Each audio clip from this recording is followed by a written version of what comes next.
Now let's discuss what's happening on the front pages of the papers, and we'll be looking at The Guardian first. On the front page of The Guardian newspaper this morning, International Day, doctors, patients bemoan diabetes epidemic, 200% spike on treatment. 11.2 million Nigerians suffer from diabetes. Wow. Yeah. Those are really staggering numbers. 11.2 million. Oh, yeah.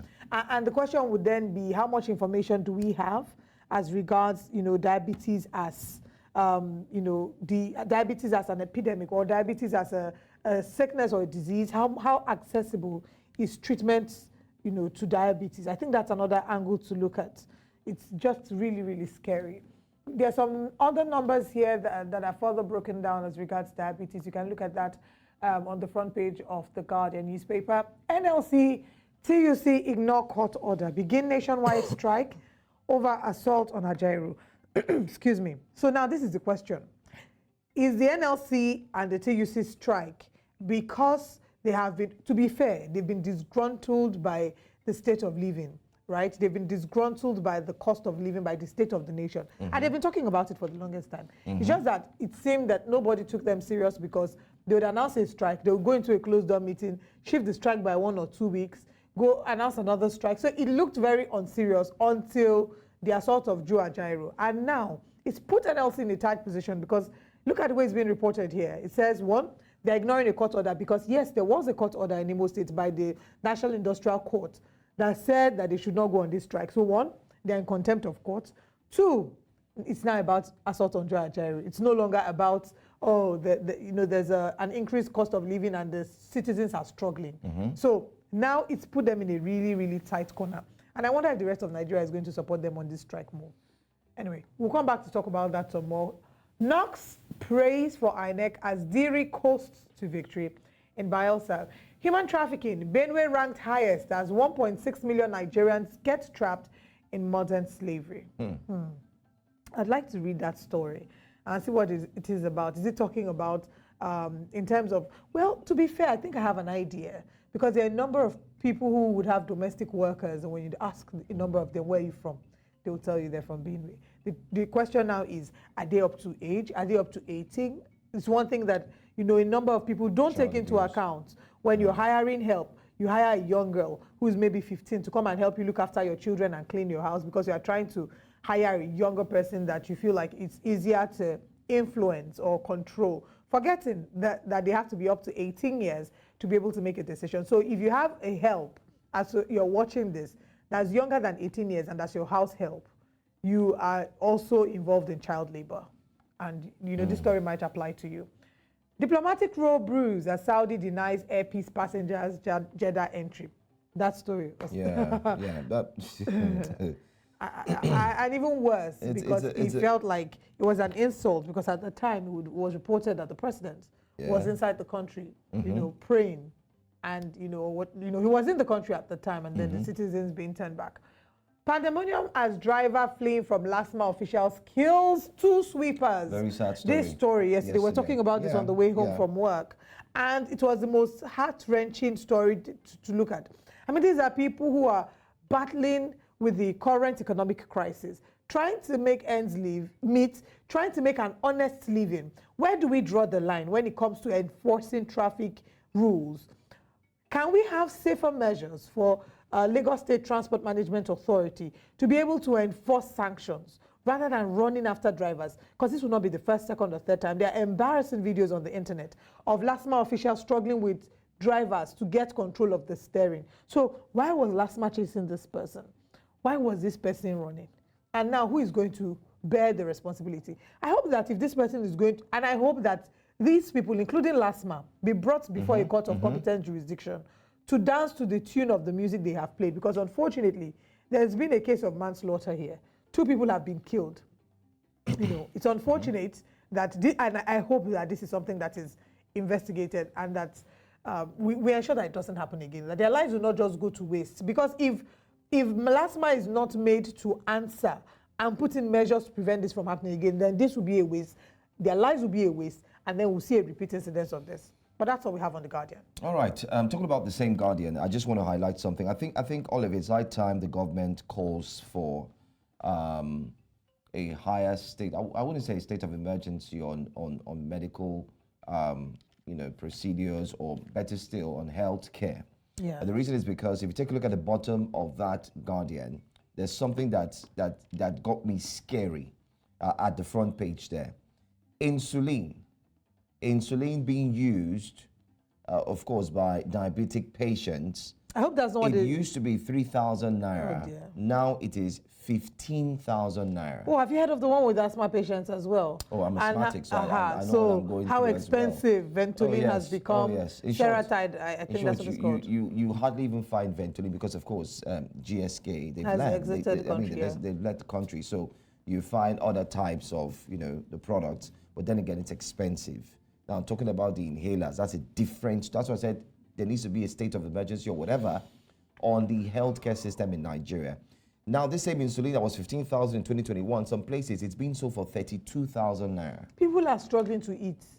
How are they even going to have the money to buy this medication? There you go. Well, we're a country that doesn't even have a solid health insurance system for the average Nigerians. You're just one illness away in Nigeria from being bankrupt financially and being dead. That's really. That's it. Anyway. Fact. Anyway, let's check out the next front page, the next paper that takes us straight to Daily Trust. The Daily Trust has a header that's worthy of you asking yourself, how did that happen? Naira scarcity worsens as banks limit withdrawals, ATMs run dry. Are we back here again in 2023? So I also want to find out where the origin of this came from. I know that earlier in the year when they were lifting up the embargo on the old legal tender, part of what the CBN governor did say at the time was that we're going to ease ourselves into the new notes, right? We're going to ease ourselves into the use of new notes, and that they're legal tender up until December. So I'm thinking that that's exactly what this is about. People are starting to be apprehensive that another festive season is upon us, and we're back to, the situation where people will not be able to have access to cash. It's a problem. It says merchants grown as farmers insist on cash for grains. No more deposits or transfers. Bring cash. Cattle traders affected in North. POS operators lament. Middlemen get reward for attracting cash. So if you go to the bank now, I haven't tried it. Hopefully I will. Let me see if I can get an urgent 2K. Maybe the bank will say you can take only 500 naira. We'll find out. Let's take some more stories very quickly. Bandits burn farms in Niger, impose levies, drop contact number, queues resurface in Abuja as petrol sells for 640 naira per litre. Okay, let's breathe, okay? Tinubu's government inherited empty treasury, says National Security, NSA. That's what he says, that he inherited empty treasury. So the question someone asked when I saw this story, the person said, by who? Yeah, the same government. It's the same government. So by who? Inherited empty treasury. Okay, fine. Who? So why don't you probe and get more information on that? Over 30 fishermen killed. This was a sad story, by the way. Over 30 fishermen killed in fresh Taraba boat mishap. Sad story there. Conversion of petrol vehicles to CNG to cost 0.6 billion, according to federal government. NOC-TUC begin nationwide strike today over attack on Ajero. And this one, the diplomatic row, 177 deported at Saudi Arabia, cancels visas of Air Peace passengers. Federal government others probe. Hajj Umrah tour operators kick. The numbers were indeed higher. They said later on, after much conversations with the authorities, they later reduced the number, allowed some people in, and some were told to go back. It showed the airplane was fully boarded, even though some were allowed to stay in Saudi Arabia. You did have a lot of Nigerians who were ready to find their way back home. So the question is, why was it that the president was there, having some diplomatic ties, and yet Nigerians were being turned back? Something is not right. Anyway, these are the stories, and it shows that you need to get ready. Brace up. I wonder what December would look like for people who would like to kill chicken and wear new clothes. Wow. They might want to have a rethink. I don't even know how it's going to be like. Let's head over to the next paper, the Daily Independent. On the front page of the Daily Independent, despite court order, Labour begins nationwide strike today. Railway workers, others join. Aviation workers shun action. Action illegal, immoral, unjustifiable, and irresponsible, says presidency. Illegal, typically no, because they have a right to protest. The right to protest is enshrined, in the Constitution, so long as your protest is a peaceful protest. Why it would become illegal would be that they had given an order to prevent the strike, which then borders on, were they in the first place in the wrong by sort of trying to suppress the people from expressing their fundamental human rights? That's another conversation. Kogi, Imo, Bayelsa gubernatorial polls. Tinubu congratulates Uzodinma, Diri, Ododo on election victories on page 7. Senate to consider diaspora voting this week by Bamidele. And it's interesting that we're having this conversation. I want to see how well we're going to be able to fare with this conversation about diaspora voting, which I think is incredibly important. Because at the last elections, when those in the diaspora who were very involved in these elections, they were very involved in the last election. Some of them even flew back down to vote. Those who couldn't fly back down to go vote, organized campaigns. I mean, if you say diaspora, voting is not important, you would ask me why at the time, presidential aspirants went to Chatham House to go and give addresses and speeches, right? So at the time when you bring it up, part of the arguments against diaspora voting was that we should stop focusing on diaspora remittances and all that. But just yesterday, the front pages of the paper had one of the stories that said that the Naira will rebound because of diaspora remittances. December is coming. A lot of them are going to be coming back to Nigeria. So we are banking on the Naira rebounding because of the diaspora remittances to the economy at the end of the year. So I think it's very, very important that we consider the diaspora voting. But beyond considering it as a theoretical point of view, how well can we affect it? Have we finished conducting the physical voting in Nigeria? How well can we be able to influence diaspora voting to be able to conduct free, fair, and credible? We've not finished conducting free, fair, and credible elections within Nigeria. So that is not to say that I am not in support of. I am 1,000% in support of diaspora voting. I think we ought to have started the conversation yesterday. But I just worry as to our adequacy in being able to conduct free, fair, and credible elections, including those in the diaspora. Still on the front page, CJN, NJI administrator task judges on sustenance of public trust. No new banks were liquidated according to the NDIC. WAEC settles for computer-based tests for WASC.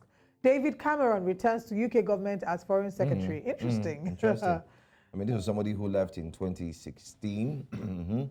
And the good thing is he was one of those who championed the Brexit, movement. And here he is coming back after he left politics completely. All right.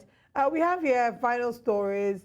Bayelsa gubernatorial poll, re-elected Diri says he will continue to be governor for all. Subsidy removal, Obaseki extends free bus service by 3 months. Imo Guba poll, outcome, product of electoral rascality, according to opposition lawmakers. They call on INEC to invoke Electoral Act and recalculate figures. And final story, Saudi Arabia cancels Air Peace 264 passengers' visas on arriving in Jeddah. That's very embarrassing, and I wonder what will become of them.